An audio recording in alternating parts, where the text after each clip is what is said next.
Olá, boa noite. Começa agora o Rede TV News. Uma boa noite para você. Presidente Jair Bolsonaro assina medida provisória que libera recursos para a reconstrução de estradas destruídas pelas enchentes em alguns estados. Na Bahia, além das mortes e destruição, municípios perdem estoque de vacinas e medicamentos. Hoje, os ministros da Saúde, da Cidadania e do Desenvolvimento Regional sobrevoaram algumas áreas devastadas pelos temporais. Nós vamos reforçar a vacina para a cobertura da gripe.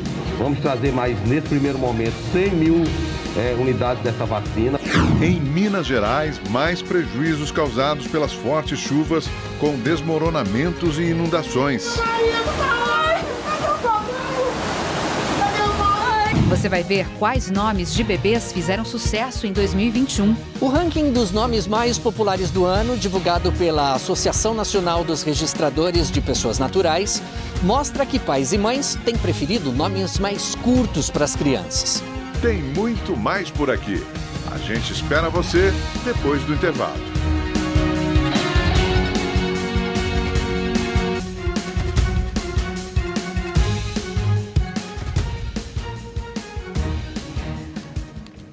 O ano está chegando ao fim com uma boa notícia. É que, segundo o IBGE, o desemprego voltou a cair. A taxa registrada no trimestre encerrado em outubro foi de 12,1%. Mas o número de desempregados no Brasil ainda é alto.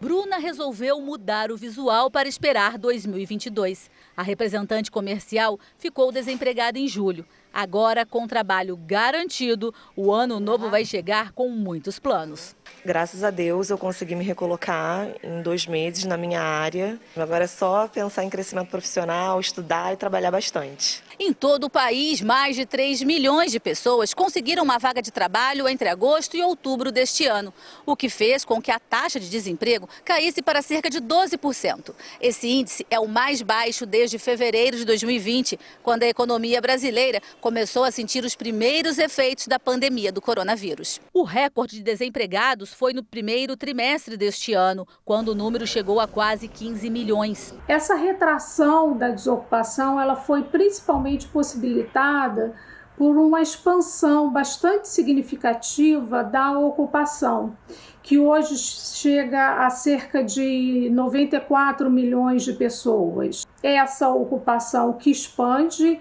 ela ocorreu em diversas atividades econômicas, mas principalmente observada no comércio, também na indústria e nos serviços. No setor de serviços, a informalidade ainda é grande. O encarregado de obras, José Antônio, a nora técnica de enfermagem e a esposa dele, chefe de cozinha, ficaram desempregados. A virada veio com a venda de quentinhas. Eu vim com 20 comidas a primeira vez, aí consegui vender.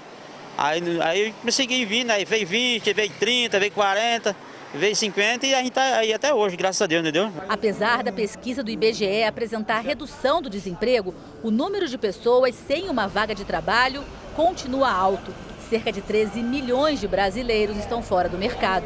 Além disso, a renda média do trabalhador caiu para R$ 2.449, o pior valor registrado desde 2012. Tem mais pessoas entrando no mercado de trabalho, mas a renda geral que circula na economia não cresce, o que representa que o brasileiro, na média, está perdendo poder de compra.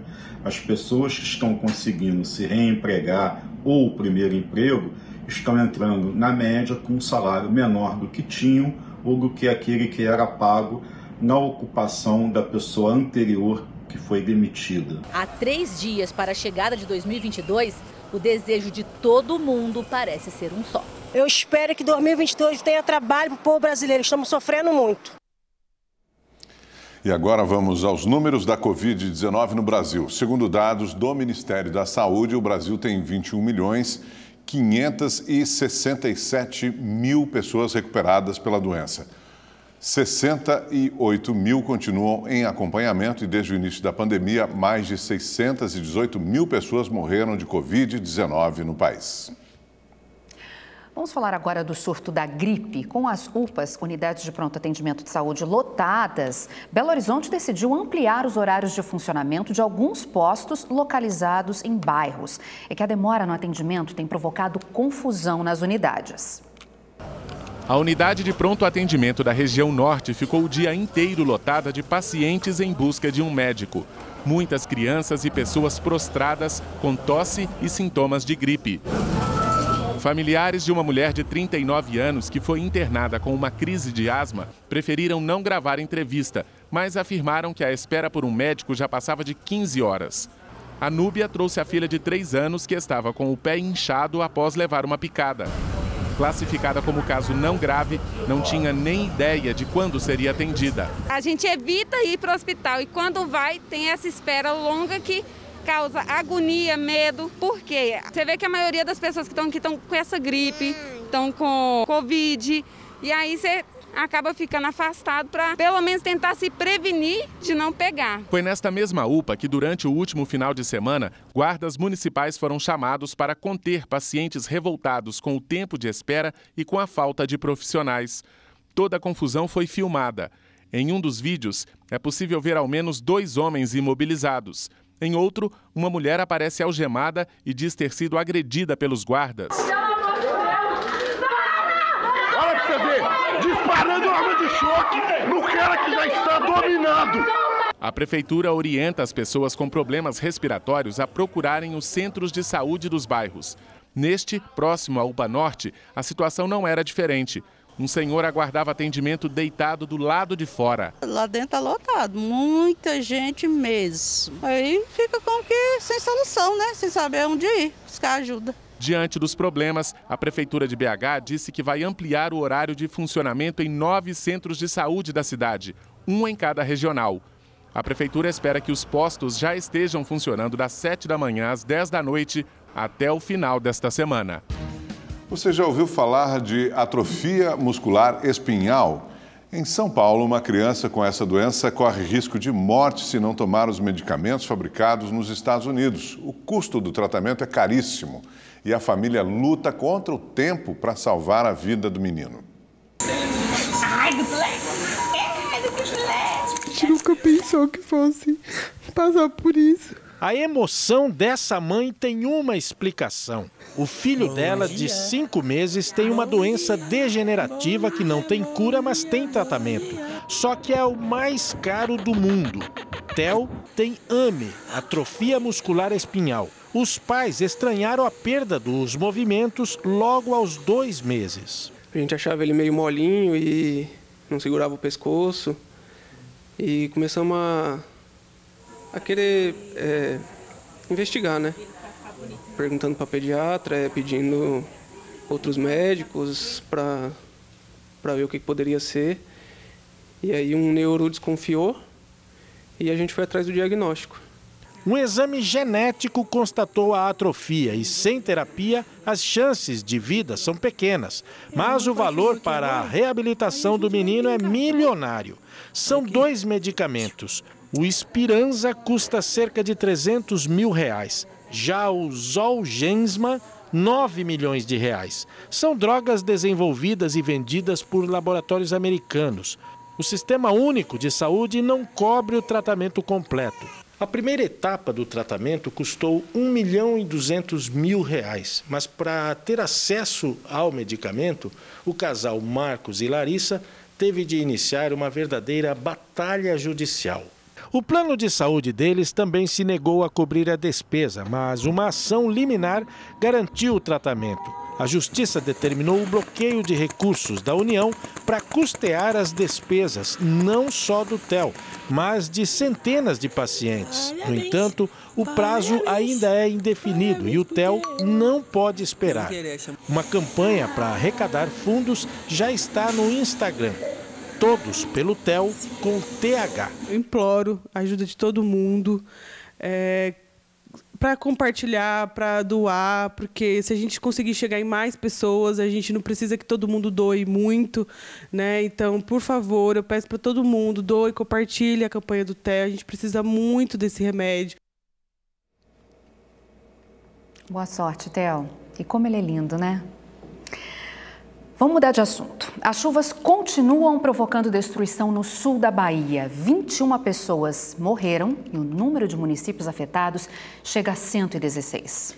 Em alguns deles, prejuízo também para a saúde pública. Todo o estoque de vacinas e medicamentos foi perdido. Os mais de 30 mil desabrigados estão recebendo doações vindas de várias partes do país. A entrega é feita em pontos de distribuição. Policiais de estados como São Paulo, Minas Gerais, Rio Grande do Norte e Sergipe também estão prestando apoio no resgate de vítimas dos temporais. As chuvas, que devem continuar intensas pelo menos até amanhã, ainda provocam estragos no sul e no sudoeste do estado. O Corpo de Bombeiros emitiu um alerta na tarde de hoje para o risco de enchentes em algumas cidades da região, devido ao aumento do fluxo das águas causado pela abertura das comportas da barragem Machado Mineiro, no Rio Pardo, em Minas Gerais. Em Itambé, onde cerca de 600 famílias estão desabrigadas, o nível do rio Verruga, que corta a cidade, continua subindo e ameaça os moradores do entorno. Nas ruas mais próximas ao rio, há muita destruição. Essa rua aqui foram mais de 14 casas destruídas, que é tudo fundo para o rio. Parecendo que foi um maremoto que passou, nem parece que foi água. O município de Dário Meira permanece embaixo d'água. Ó a situação aí, ó. Ó pra isso, ó a situação de Dário Meira. E a gente está passando aqui pelo centro da cidade para poder levar água, leite, alimento para o pessoal. Em Ilhéus, voluntários saem de barco para as áreas mais afastadas em busca de moradores que possam estar em algum imóvel inundado.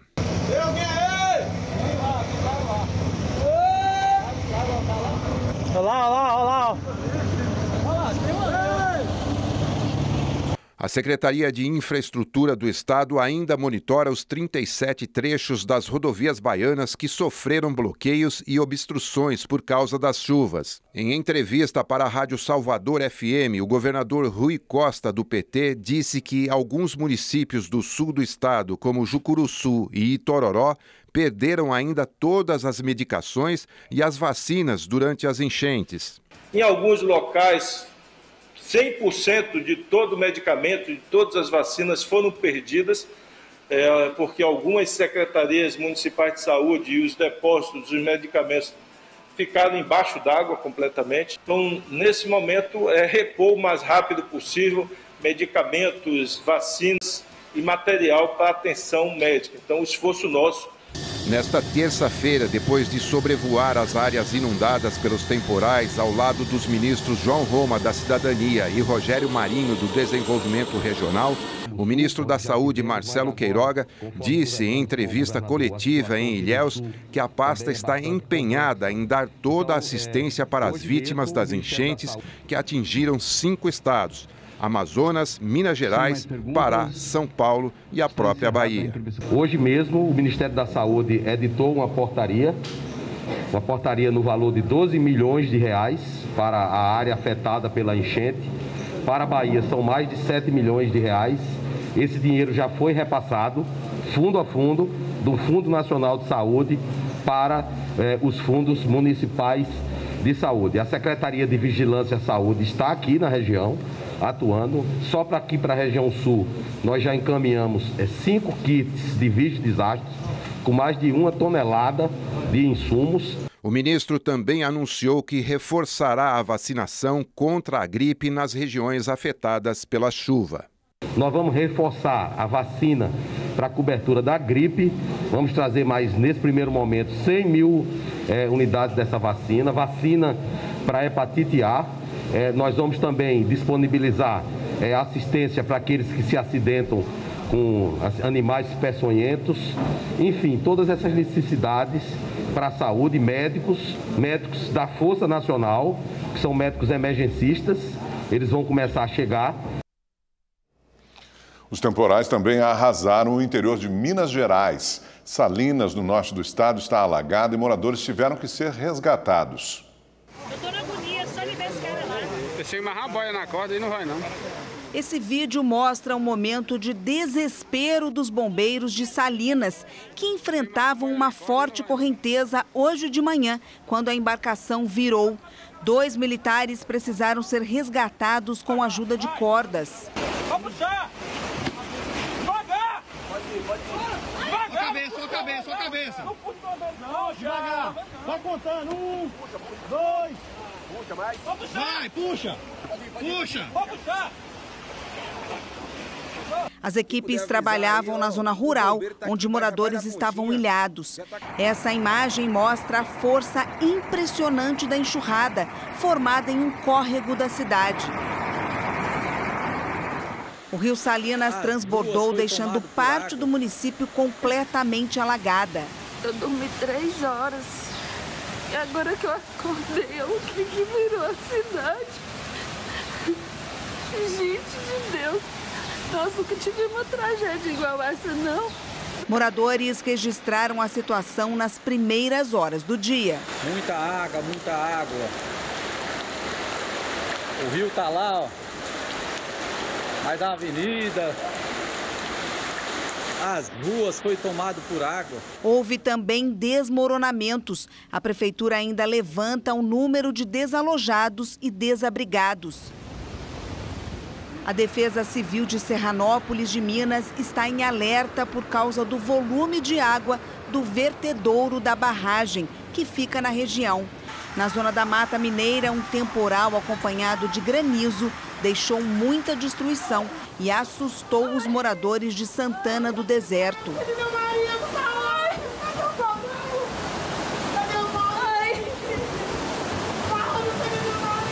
Ninguém ficou ferido. Segundo a Defesa Civil de Minas, mais de 16 mil pessoas já foram afetadas pelas chuvas. 12 mil moradores estão desabrigados ou desalojados no estado. Que desespero, né? É muita água caindo em várias partes do Brasil e é por isso que agora a gente vai ao vivo para São Paulo. Chuvas fortes também estão causando desmoronamentos e alagamentos no estado paulista. O repórter Guilherme Lopes vai falar agora ao vivo com a gente porque ele tem mais informações. Boa noite, Guilherme, seja bem-vindo. Faça um resumo aí para a gente breve. Quais são as cidades mais atingidas até o momento aqui em São Paulo? Olá, Milena, boa noite a você, boa noite a todos ligados com a gente. A chuva tem causado transtornos principalmente nas cidades da Grande São Paulo. No ABC Paulista, uma das mais castigadas foi Mauá. Foram 3 horas de chuvas intensas. Os bombeiros atenderam 8 ocorrências de desmoronamentos e deslizamentos. Uma casa foi mais severamente atingida e uma família teve que ser retirada às pressas. A Defesa Civil encaminhou as 3 pessoas dessa família para um abrigo provisório do município. Ainda em Mauá, a chuva causou alagamentos em outros pontos. A Câmara Municipal foi completamente tomada pela água. Já a estação de trem da CPTM teve que interromper a circulação de trens no comecinho da tarde por causa da chuva. A água invadiu a estação, causando muitos transtornos. O serviço foi retomado só agora, no começo da noite, por volta das 7 horas. E foi bem no momento do horário de pico, onde a maioria das pessoas estava voltando para casa. Na Grande São Paulo, ao todo, foram registrados 61 pontos de alagamentos. Na capital paulista, choveu em todas as regiões. Durante a tarde, o Centro de Gerenciamento de Emergências chegou a emitir um alerta para a cidade. De acordo com o CGE, até amanhã de hoje, choveu o equivalente a 60% da média que é esperada para todo o mês de dezembro. Guilherme Lopes para o Rede TV News. Obrigado, Guilherme. O presidente Jair Bolsonaro assinou uma medida provisória liberando recursos para ajudar na reconstrução de estradas destruídas pelas chuvas em vários estados brasileiros. A medida, publicada na edição de hoje do Diário Oficial da União, libera 200 milhões de reais para restaurar rodovias danificadas pelas fortes chuvas que atingem os estados da Bahia, Minas Gerais, Amazonas e São Paulo. Milhares de usuários e a economia foram afetados. As vias fazem ligações importantes com centros logísticos e o escoamento de safra de grãos e produtos. O valor será aplicado pelo Departamento Nacional de Infraestrutura de Transportes, o DENIT, órgão ligado ao Ministério da Infraestrutura e que cuida de toda a organização do transporte terrestre nas rodovias federais. Apesar da MP ter sido publicada hoje, as obras de recuperação das estradas já tinham sido iniciadas em diversos locais atingidos pelas chuvas. Já o presidente da Câmara dos Deputados, Arthur Lira, se reuniu com a bancada federal da Bahia para tratar de medidas que vão ajudar a destravar o envio de recursos aos municípios baianos que foram atingidos pelas enchentes. Não há relatos de falta de assistência a esse primeiro momento, que é de salvar a vida das pessoas, de acomodar de alimentar, de tratar. Lógico que agora vem o segundo momento, que é de fazer o levantamento dos estragos, dos prejuízos que as chuvas causaram, com estradas, com pontes, com prédios públicos, com habitações, com socorro aos comerciantes. Nós deveremos ter outras ações do governo federal, que já se coloca à disposição nas conversas que nós tivemos, para dar atendimento pleno. E um pleito da bancada da Bahia, como muito unida como sempre, é de que isso seja desburocratizado, para que isso chegue o mais rápido possível, para que o estado da Bahia tenha a sua vida de retorno à normalidade da maneira mais urgente possível.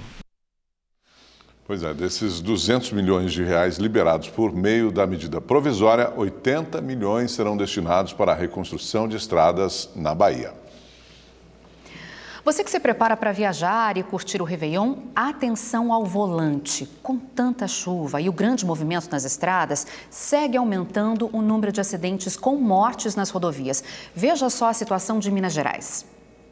O motorista de um ônibus de viagem de 55 anos morreu hoje de manhã na batida que envolveu outros 3 veículos na BR-365, próximo a Jequitaí.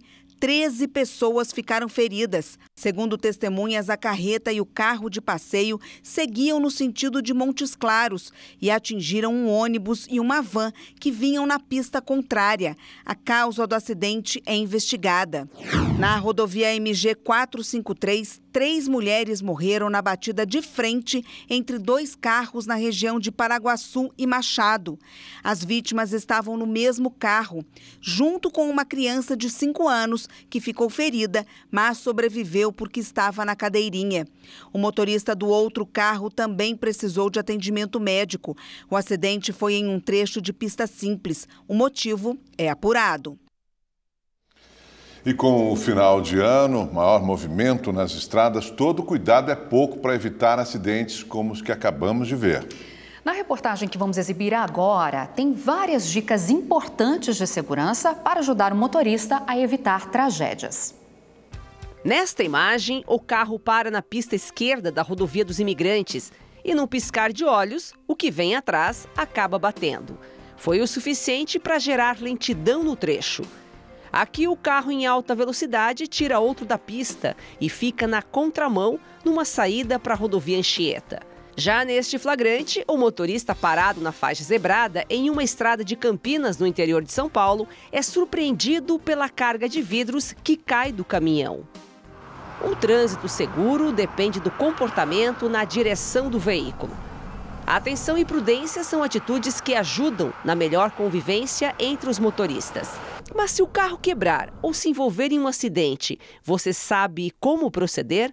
Segundo o Departamento Estadual de Trânsito de São Paulo, a primeira dica é manter a calma e verificar se há vítimas. Depois, tentar retirar o veículo da via e deixar no acostamento com a devida sinalização. Foi o que fez o Armando. A descida para a praia foi interrompida por uma pane mecânica, logo que ele pegou a rodovia. Vou resolver o problema, se der, vou descer para a praia. Se não der, ficamos aqui mesmo. Já o Leandro voltava da praia quando a embreagem travou e só tinha uma alça de acesso para parar. Pisca-alerta, triângulo. A única informação que foi mais difícil foi a quilometragem mesmo, exata para informar para a seguradora. É bom lembrar que o acostamento deve ser usado somente para emergência. E se o carro der problema no meio da pista? Ele vai parar sobre faixa. É importante que ele ligue o pisca-alerta e acione a concessionária o mais rápido possível. Se acabar a bateria do celular ou estiver sem sinal, nada de pânico. É só usar um dos telefones espalhados pela rodovia. Na Imigrantes, a cada 1 quilômetro tem um aparelho desses, com comunicação direta com o centro de controle. É só apertar o botão e aguardar o atendimento. Boa tarde, que eu posso ajudar?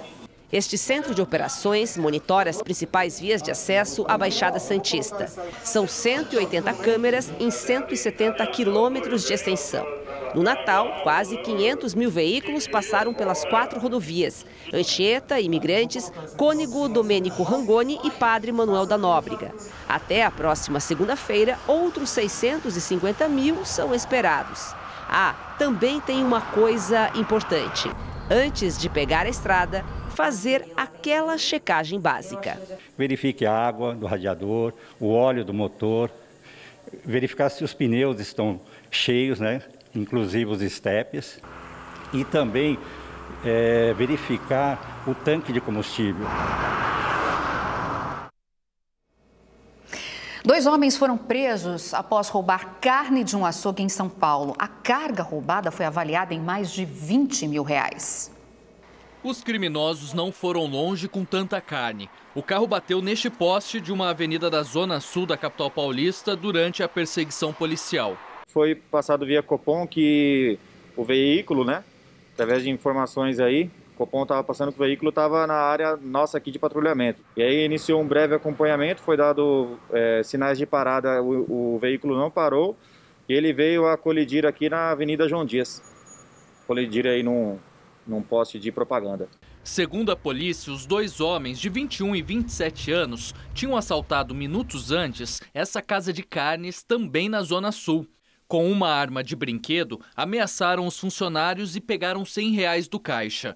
Mas o objetivo principal da dupla era roubar a mercadoria do açougue. Em pouco tempo, eles pegaram várias peças de carne do estabelecimento. Segundo a Secretaria de Segurança Pública, a quantidade de carne roubada pelos bandidos chegou a 175 quilos. A maior parte era de cortes nobres. A mercadoria foi avaliada em mais de R$21 mil. Só de picanha foram encontrados no carro quase 100 quilos. Toda a carne foi apreendida e devolvida ao açougue. No entanto, boa parte da mercadoria não poderá ser reaproveitada. Os 2 criminosos foram presos em flagrante. Um deles já tinha passagens pela polícia por assalto e associação criminosa e era procurado pela justiça. Um ladrão se deu muito mal ao tentar assaltar uma sorveteria em Brusque, em Santa Catarina. Veja só o que aconteceu. O criminoso, de 32 anos, entra no local de capacete, se aproxima do caixa e anuncia o assalto com uma faca. Discretamente, um dos funcionários pega uma cadeira e golpeia o suspeito até ele cair. Repare que 2 crianças estão por perto e saem correndo. Outros funcionários se aproximam e agridem o homem na tentativa de imobilizá-lo. Segundo a polícia, quando os agentes chegaram, o suspeito estava bastante machucado. Ele recebeu atendimento médico e depois foi levado para uma unidade prisional. Os funcionários não serão investigados, pois agiram em legítima defesa. O adolescente suspeito de arremessar uma bomba e matar uma menina em Barretos, no interior de São Paulo, se entregou hoje à polícia de Jaú, também interior do estado. O artefato atingiu a cama de Ayla Manuela, de 4 anos, que estava dormindo. O rapaz de 14 anos ficará na Delegacia da Infância e da Juventude da cidade e depois será encaminhado para a Fundação Casa de Araraquara. Ele vai responder por ato infracional análogo a homicídio. 2022 está chegando e o que nos espera no novo ano, hein? Os desafios e as soluções dos próximos meses são tema do Perspectivas 2022, que a Rede TV apresenta hoje, às 11h30 da noite. Em 2022 tem eleições e tem Copa do Mundo, o que já renderia assunto para o ano inteiro, né? Mas não é só isso. Os nossos repórteres ouviram especialistas e vão mostrar as perspectivas para a recuperação econômica no Brasil e no mundo. Como vão reagir setores como a educação e o turismo? E os grandes eventos? Estão de volta? E será que em 2022 a humanidade vai decretar o fim da pandemia?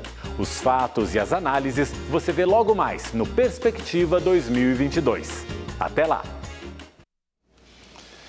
Helena e Miguel são os nomes de bebês mais escolhidos pelos brasileiros em 2021. O ranking, criado a partir de dados dos cartórios de registro civil, mostra que pais e mães têm preferido dar nomes mais curtos para as crianças. Veja na reportagem de Arthur Neves. Que bebê esperto, gente! E com um sorriso desse alegra todo mundo, né? O pequeno de 6 meses tem o nome mais comum do ano entre os meninos. Cerca de 28.300 crianças foram registradas como Miguel em 2021. A ideia do nome Miguel Foi da minha sogra e eu amei, porque não tinha nenhum na família, é um nome pequeno, de fácil pronúncia e significa que é um anjo. O nome se encaixou perfeitamente com ele, porque ele é a nossa alegria, é o nosso anjo da família e não poderia ter escolhido um nome melhor. E olha só essa fofura! Ela também tem nome popular, aliás, está no topo do ranking dos nomes femininos mais comuns deste ano, com quase 22 mil registros no país inteiro. Helena! Cadê a Helena da mamãe e do papai? Helena! E o que foi decisivo, assim, pra mim, na escolha do nome dela, foi o significado do nome, né? No ano anterior ao nascimento da Helena, eu perdi meu avô de Covid. E o significado do nome Helena é a reluzente, a iluminada. E ela realmente trouxe essa luz para nós, né? O ranking dos nomes mais populares do ano, divulgado pela Associação Nacional dos Registradores de Pessoas Naturais, mostra que pais e mães têm preferido nomes mais curtos para as crianças. Na lista dos mais comuns, tem Arthur, Gael e Heitor. Entre as meninas, Alice, Laura e Maria Alice. Tratam-se de dados bastante seguros, de uma central que é alimentada diariamente por todos os cartórios do Brasil. E a gente, com isso, quer prestar um serviço para a sociedade, de divulgação e de tornar isso uma tradição, um momento muito importante para os pais, a escolha do nome dos seus filhos, e os cartórios do Brasil, os cartórios de civil querem auxiliá-los. Helena!